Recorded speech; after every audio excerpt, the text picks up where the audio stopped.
Animacy and inanimacy are concepts in Potawatomi that kind of control the entire world. It's kind of how the language is structured in a lot of ways. Other languages like French or Spanish, you may have masculine or feminine words that dictate a lot of the things that happen. With Potawatomi, it matters if the object is either animate or inanimate. So for example, a pipe, a pawagan, would be considered animate, or tobacco, sema. The stars would be considered animate, so nagosuk, stars. Jesus, the sun, is considered animate. Debuk Jesus, the moon, is considered animate. So a lot of things that you maybe wouldn't naturally think of as animate or inanimate in English are animate or inanimate in Potawatomi. The easiest way to kind of think about it is to kind of think of living things as animate, non-living or man-made things as inanimate. But it's a little more complicated, as you can see, with those different words than just that, because there's many things in nature that would be considered animate that in English we wouldn't consider animate. And then it gets a little fuzzy along things like food and a couple other areas where, like, certain foods, certain plants are considered animate, like corn, mdamen, while others like damen or strawberries considered inanimate. So why does this matter? Well, everything, again, about the way the language works is kind of structured around this animacy and inanimacy. So the type of verb that you use in Potawatomi, if it's something inanimate like you're interacting with, you use a VTI, or a transitive inanimate verb. If you're dealing with an animate object or animate being, then you use a VTA, or transitive animate verb. And I got an example over here for you. Nawabdan e dopwin. I see that table. Nawabma om ko. I see that bear. The first one is inanimate, and because of that, first off, you use wabdan, which is a VTI, so you're saying I see it. Where in English, if you said to see, like I see a table, I see a bear, it's the same word, doesn't change. Here it changes. You have this dan on the end versus ma. Now when you say I see the bear, nawabma om ko. So I see him or her, this living being, that bear. The other place that you can see a change happen here is in what's called we call them demonstratives. And demonstratives are like this, that, those. So those are affected whether something is animate or inanimate. And then if we were to use this in a plural sense, if we were to say those bears, you would also see a change on the ending. Because in English, when we pluralize something, we just add an S, where in Potawatomi, we either use an N or a YEN or a K or EK variation based on whether it's animate or inanimate. So, a few animate, inanimate words. Sema, tobacco, because it's something spiritual, is considered animate. So things that are spiritual are also animate, like a pawagan, a pipe. Damen, corn, is considered animate. Jesus, the sun, is considered animate. Nagos, a star, or nagosuk, stars, are considered animate. Pen, a potato, is considered animate. Suksi, a deer, is animate. And then when you get over here to the inanimate ones, one thing that you might point out right off the bat is suksi wias, venison or deer meat, is inanimate. So it's no longer an animate thing. So things can change their state of being. In fact, sometimes they can even be manipulated in a story. For example, if you have a story about a mirror, wawabmoan, and suddenly that mirror comes to life and starts talking. Now it's this kind of this spiritual or this living kind of creature. You can change the way that you deal with that and start using animate verbs. So you can manipulate that as the speaker to change the significance of something. And sometimes things can change from moment to moment. You might have a dish or a spoon that you're using during ceremony. Later you might use that spoon or dish the next day eating dinner or something. It's no longer a spiritual moment for you. Though most people tend to have their own dishes they kind of set aside, but that's just kind of as an example, if you will. So we have suksi wias, venison. Damen, strawberry.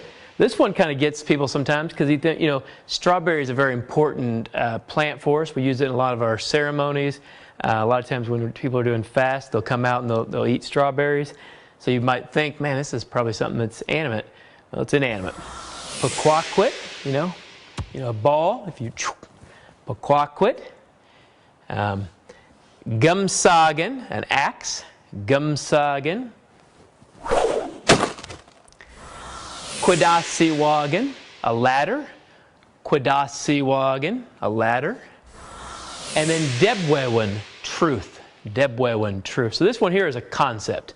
The only reason I put this one up here is because there is a way to kind of tell if something is inanimate. Sometimes there's kind of a giveaway sometimes, especially if it's something man-made. A lot of times you'll see like a gen, a gun, or a win on the end of the noun. And the win, basically, what that tells you is the thing in front of it is really a verb. Debwe by itself is the verb to speak the truth, debwe. Debwewen is truth, like the concept of it. And that almost holds true for a lot of these. A lot of times there's something inside of them. Quidasi has to do with climbing. Quidasiwagan, so it's this thing that you climb. And a lot of the older words we have, a lot of times they won't have a gun. So you sometimes, one indicator, maybe a word's a little bit older, like a G-mon, a canoe, or Pequawquet, is it won't end with that gun, even if it's a man-made type thing. But then again, like I said, you have daemon that's inanimate, but over here you have damen, corn, which is animate. So, how do we get these down? How do we learn these? Really, the thing about them is you just have to kind of memorize some of them. Some of them are going to come naturally. You're like, oh, okay. Kind of be wary when you get into foods. That's one place you might want to pay a lot of attention because, like I said, beans can be animate. You know, potatoes are animate. Other things like skolmen, you know, strawberries or raspberries, daemon, those type things. Those are inanimate. So you got to just kind of watch it with plants. Here's an example of pluralization. This is how things change when you pluralize. So migwin is a feather, and then migwinek would be a bunch of feathers. Migwinek. So it has this ek to it, or k. Pen is one potato. Panik are a group of potatoes. Panik or penyek. So you'll either see like a k a lot of times added or a yek. And this one you actually add this I just because it happens to be an N. But suksi is a deer. We talked about deer earlier. Suksik would be more than one deer. Or suksiyuk is the other way you can say it. Nekdosha is a horse. Literally a one-hoofed animal. That's where that neck comes from. It's talking about the one hoof. How if you look at their hoof, it's not a split hoof. Nekdosha, nekdoshayuk, horses, or nekdoshak. With these, it's kind of like, it seems like the YEK ones maybe are a little bit of the older way of doing it. But it kind of just depends. Like even with myself on whether I use a YEK or a K, sometimes they just sound better to me. And that's something you kind of acquire with time after you've said these words once. Like nekdosha, for example, I like to say nekdoshayuk. It's a little extra something to it, but nekdoshak, I just don't like the way it sounds to me. I like nekdoshayuk. So some of them, again, you're just going to maybe have a little more drawn to doing them that way. But in the end, it's still a K ending. It's YEK or it's EK or maybe it's OK, but it ends in K when you're pluralizing. Inanimate, daemon, strawberry, daemonin. So with inanimate ones, if they end in like an N or a consonant, it's just you add like an EN to them. Daemon, gumsagen. Gumsagen is an axe. Gumsagen. Gumsagenin are axes. Gumsagenin. Pequawquet is a ball. Pequawquet. This one you just add an O into it and it kind of changes to more of a D. Pequawquedon. Pequawquedon. Pequawquedon. So now you got pequawquet, one ball. Pequawquedon, balls.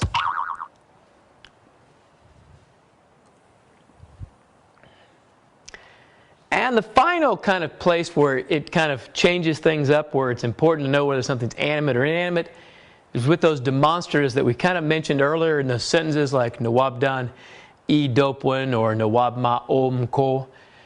But demonstratives are a little bit more complicated than that. You have an animate form and an inanimate form, and then you have a singular form and you have a plural form here at the bottom. But you also have to deal with proximity. In a lot of languages you may not have to deal with that, but it matters whether something is like close to you, a little further away, or way off in the distance. So, for example, with the animate ones you have oda, this, something that you can just kind of reach out and touch, this. O, that thing that maybe is a little further off. ago, something way off in the distance. And way off in the distance is relative. If you're in a room, way off the distance might be against the wall. If you're in a field somewhere, way off in the distance might be as far as you can see. So you, again, with the animates, you have oda, this, something close, something you can almost reach out and touch.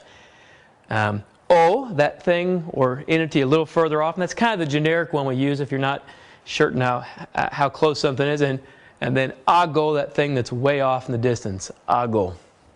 Now, plural with animate, you have goda, these. So now we're talking about more than one, goda. Gi, those that are a little bit further off. Egi, those items that are way off in the distance or further away from you. And again, that can be 2 of them, that could be 3 of them, that could be 100 of them.